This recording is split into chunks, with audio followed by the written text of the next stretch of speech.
welcome to episode 11 of the Thank You Notes podcast. I'm Travis McVeigh, the host. On this podcast, I write a thank you note to somebody and bring them on the show. In exchange, they bring their own thank you note to someone or something they feel deserves a public display of gratitude. Today's guest is Dr. Michelle Dang. Michelle and I got to know each other in Galveston, Texas, doing our anesthesia residency.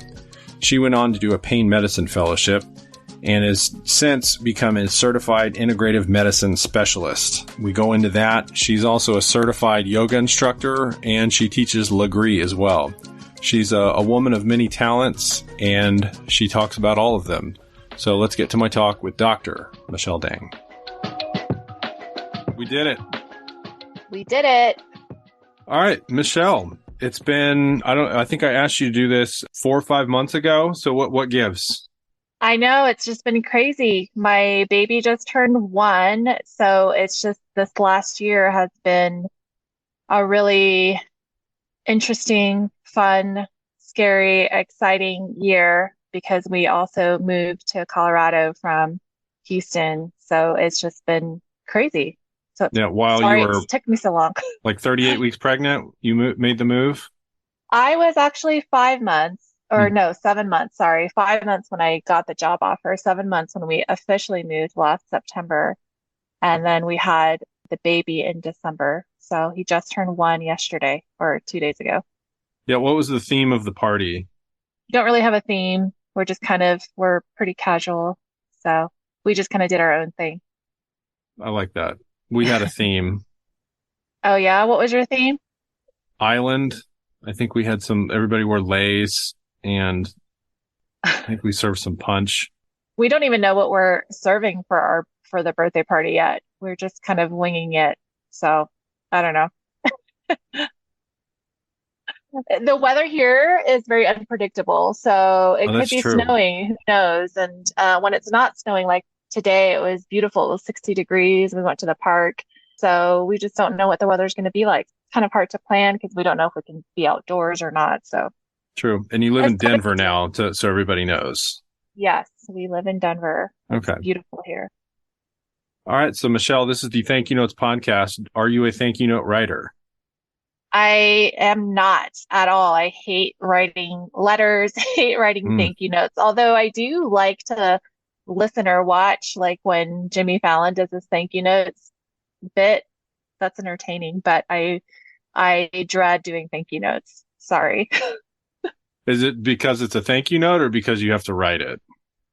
Because I have to write it. I think if there was a way to just type it and have it be more personable, I would probably do them more. I just hate writing. I've always hated writing.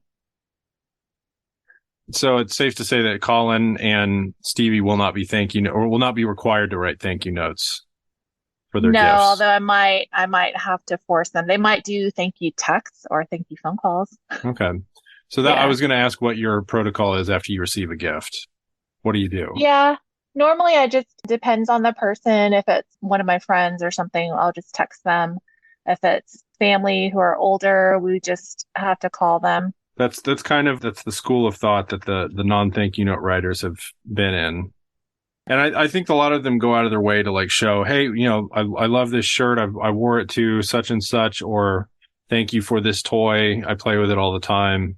Yeah. And I think that's why I prefer texting, because I can say somebody gave Stevie an outfit or a toy. I would take a picture of him wearing it or playing with a toy. Yeah. That way, they can see it. And I mean, conversely, I like receiving texts with pictures of gifts that I've given to people too, What about when you receive a thank you note? What's your thought process there? What goes through your head? I think it's sweet, and I always think, oh, that's nice. I wish I was a thank you note writer. Kind of same thing for Christmas cards. I hate doing Christmas cards. Whenever I received y'all's Christmas cards, I'm just like, oh, that's really nice. I wish I could just get it together to do something like that. Yeah, I don't know if you heard, but our Christmas cards were lost in the mail, all of them this year. I did.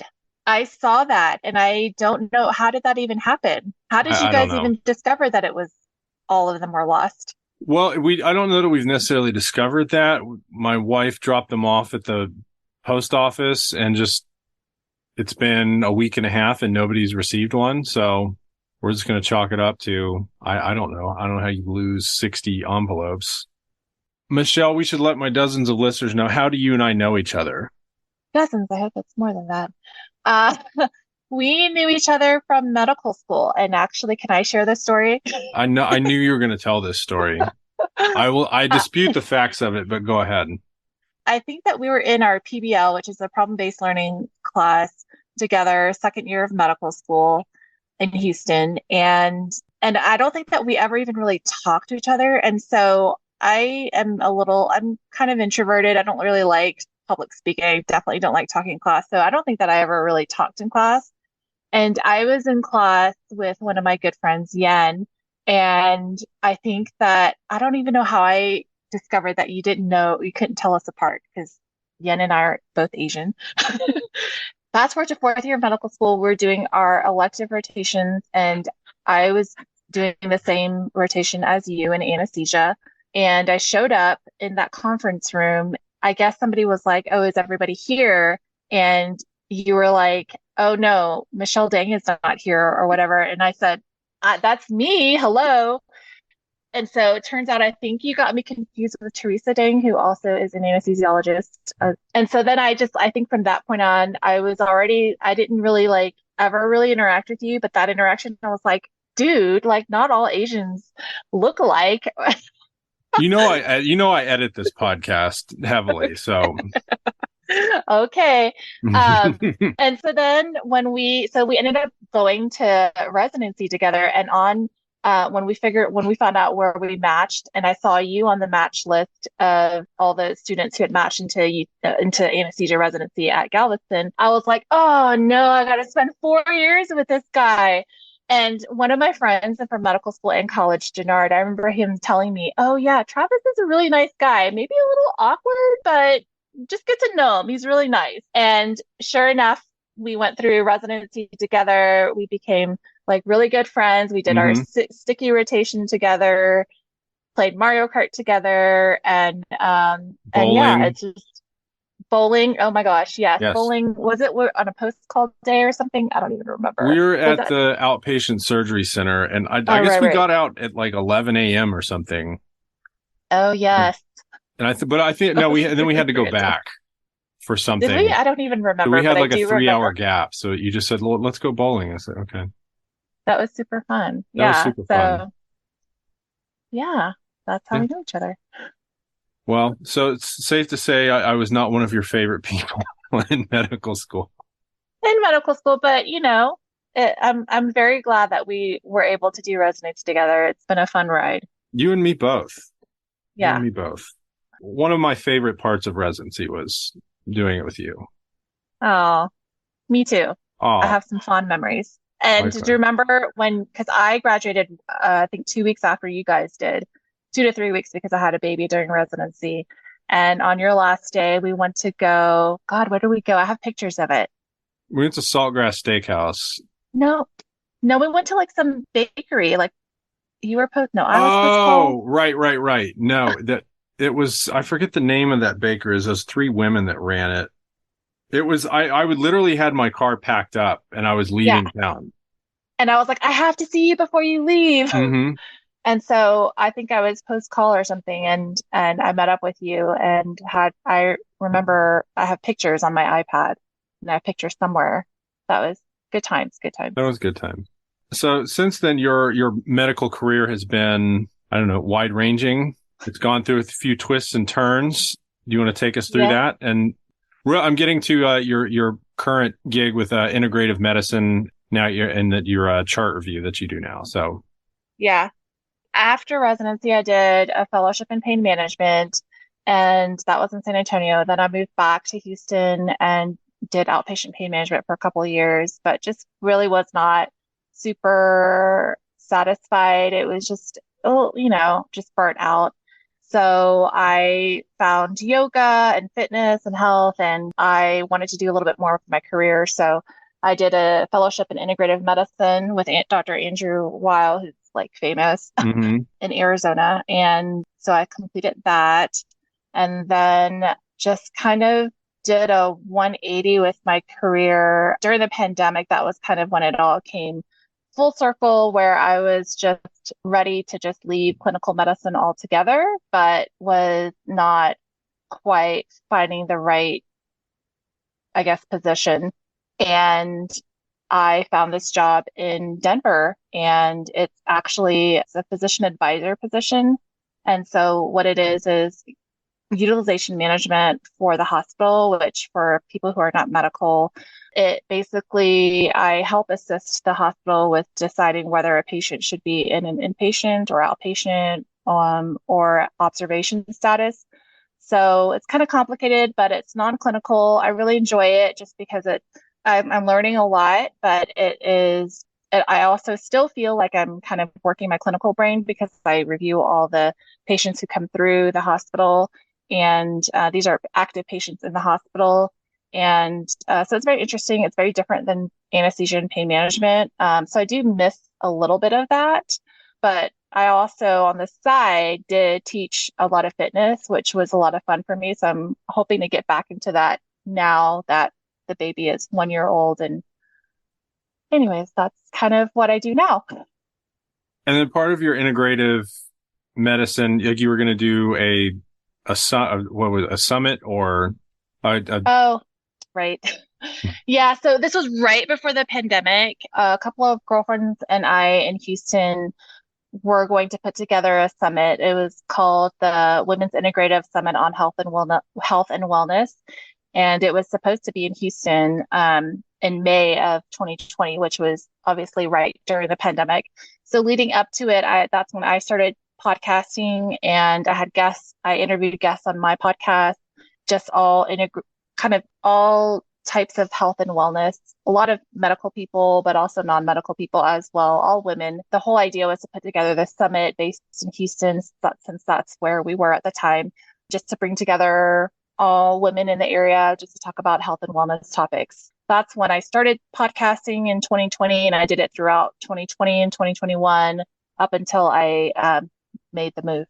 what was the name of your podcast for everybody?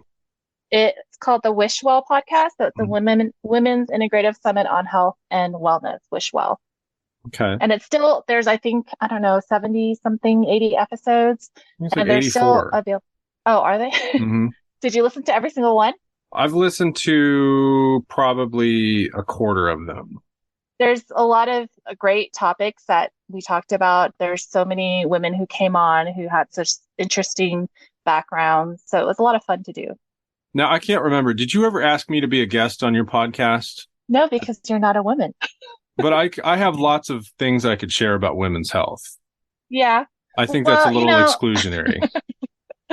well, what's funny was before we moved to Colorado, I took a break. My whole intention was to take a few months break and then get back into it and discuss more in depth about certain topics. Like I had ideas on discussing things that people don't really like to talk about, or people don't want to talk about a whole lot, like miscarriages or abuse, or those sort of topics that are geared more towards women, but definitely I've had ideas of men coming on the podcast as well.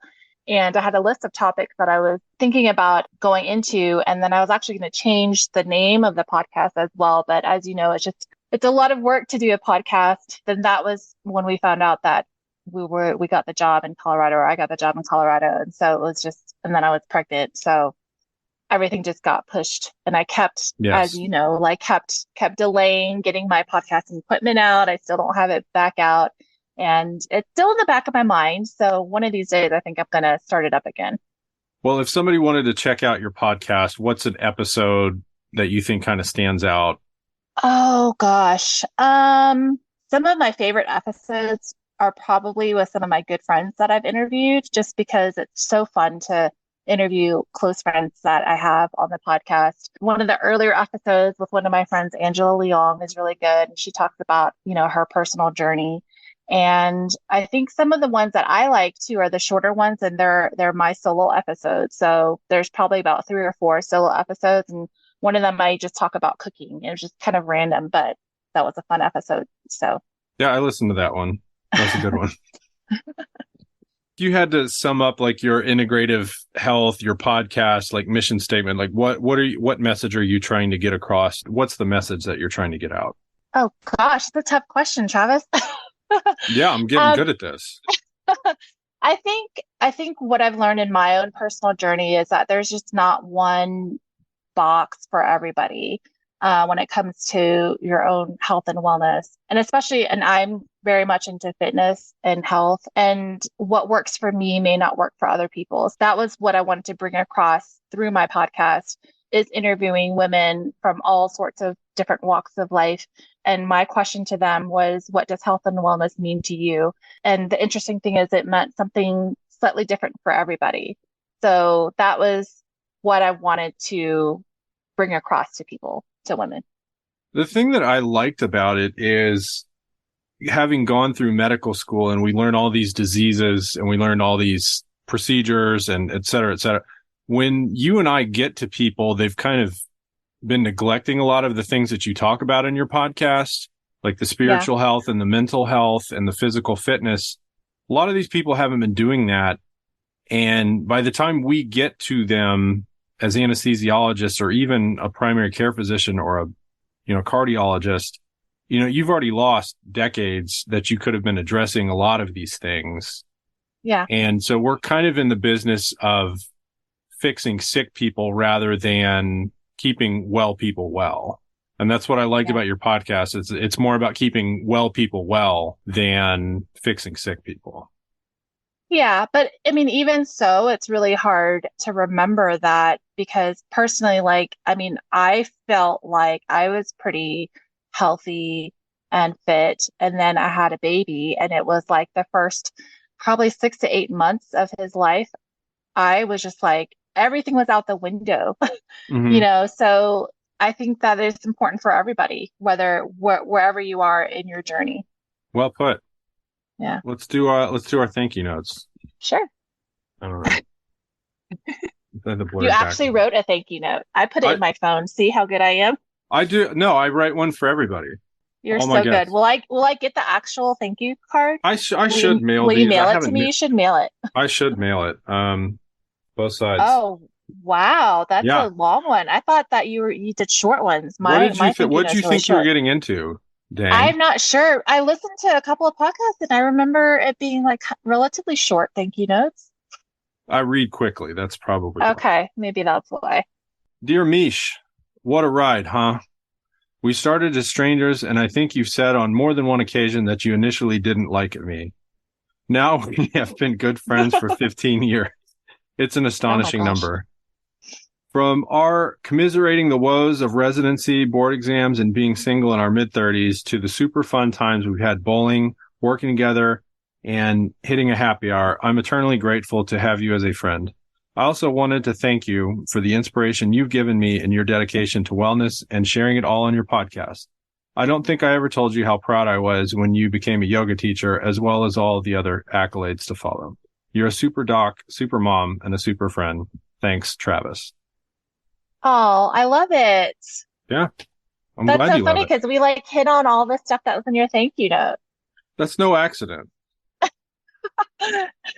And This you'll is, be you'll be interested to see what my thank you note is. But anyways. I'm on pins and needles. Like, I have no idea where this is going. Is it my turn now? It can be. Do you have any other reactions, thoughts, No, I think reflections? it's very touching. I'm very touched and Good, you I'm should very be. grateful. I'm very grateful to have you in my life. And I know that we are in completely different cities, Yes, we are. which we have for a while. I think the Mm-hmm. last time you were in Houston was residency. I mean, Was I've that the last? been back I a mean, you've few been back. times. Oh gosh, I remember nights where we went out to eat. Do you remember we went with Dudley to Underbelly? Was it Underbelly? Yes. I still have pictures from that night. And then we went to, oh, the other one, BRC. Yeah, BRC, the Big Red Yes. Chicken. Yes. Yeah, so those are good times. And then I've Mm-hmm. been up to Dallas a couple times for review courses and things like that. So I mean, I know I'm in a different state now than Texas, but hopefully you guys can come up to visit. Yeah, I mean, I love to ski, and we always fly in and out of Denver. So my Yes. daughter's seen snow once, but it's not like it's not fun when it's in Dallas. It's fun when it's in Colorado. The snow is amazing here when it sticks. It's just so beautiful. And it's great because when it snows here, I don't know, I've never lived in Dallas. I don't know what the snow is like in Dallas, but here when it snows and it's sunny, it's great. Like Colin, my older son, will go out in t-shirt and shorts Hmm. and play in the snow. And it's really bizarre, but he loves it. All right, dang. What's your note? Okay. Who's it to? Okay. So my note is actually not to a person, which I thought, This is a podcast first. is It it? is. So this is a thank you note to yoga, which I thought was so funny because you did mention me being a yoga teacher. Yes. So I was actually, when I was listening to one of your podcasts, I was thinking, okay, so I know that you want me on the podcast and I know I need to write a thank you note. What should it be to? Or who should it be to? And I couldn't really think of a person. I mean, I can think of lots of people, but really, the more I thought about it, the more I was like thinking, I want to thank something related to my health and wellness journey. And so I couldn't think of anything else but yoga because that's kind of what started my whole journey into integrative medicine, and becoming yoga certified was amazing. And then after that, Legree certified. And so it just started everything. Anyway, so here's my thank you note. It's very short. Thank you, yoga, for giving me an outlet during a time I really needed the physical and spiritual healing and community, and for jumpstarting my love of fitness. That's it. Thank you, memo. I told you I'm not a big letter writer. I felt like that kind of and captured just my thoughts on yoga and how it started Well, everything. namaste. Yes. Namaste. I don't know much about Legree, but are you still instructing yoga? I am not, but I am taking yoga. I did a lot of yoga when I was pregnant just because that was all I could do. I have a Peloton, but after a while, it just was really hard for me to figure out the handlebars with a pregnant belly. And I was doing Peloton a lot. And then I needed to have some movement when I was pregnant. So I really came back around to yoga, which was lovely. I loved it. It was great. And then after the baby was born, it took me a couple months to kind of get back into the groove of things, but I started again doing yoga. And so now I do yoga, maybe I try to do it once a week, midweek, as kind of like my break from intense fitness. But I do a lot of spinning now, and I still do Legree Fitness, which is basically high intense workout on a machine called a Megaformer. But yeah. Did you incorporate yoga into your pain medicine practice? Um, well, at the time, I did teach some yoga classes to my staff, which was kind of fun. This was when I was working at in the medical center at Methodist in Houston. And there were a couple of patients who were really interested in yoga. And so I would teach them different moves they could do to help with their pain. In my last practice, when I was in private practice in Tomball in Houston, there were a couple of patients who actually sought me out, which was kind of cool because I did a chronic pain workshop at a yoga studio.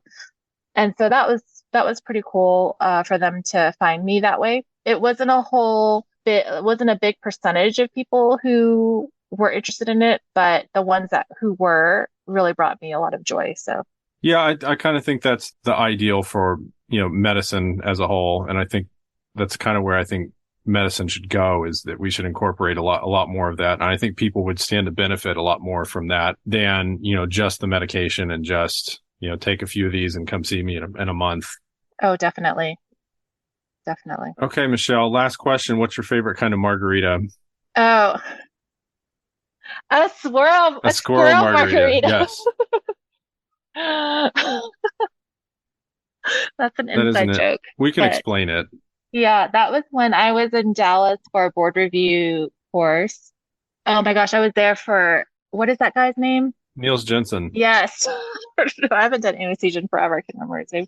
So I was there for Niels Jensen course, and we had got it was Cinco de Mayo, and we had gone to eat. I don't even remember what the restaurant was. Do you? It's called La Ventana. Oh gosh. Oh my gosh. Yes. And so then I wanted a margarita, and Well, it was really loud, and I asked the lady, what kinds of margaritas do you have? And she said, we have house, we have rocks, and then we have squirrel. Is it squirrel? Yes, squirrel. And you kept like, no, Travis, she's saying swirl. Oh, okay.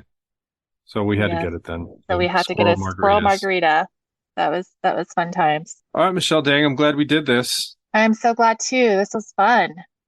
When you get your podcast up and running again, I expect to be courted heavily. Well, I thought so this is funny because I was, like I said earlier, trying to figure out how to rebrand and rename my podcast, and I wasn't sure which direction I want to go. So I thought, well, maybe what I want to do is to kind of do a podcast about being Asian American. So that would be a perfect podcast for you to come. Perfect for me. So yes. Anyways, I don't know what direction I'm going to go. So, but I will definitely think of you.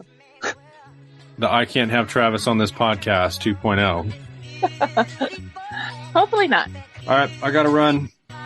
Got to push the munchkin to bed. Thank you so much for doing this. Thank you. Let's talk soon. Yes, we'll do. Bye. Okay, bye.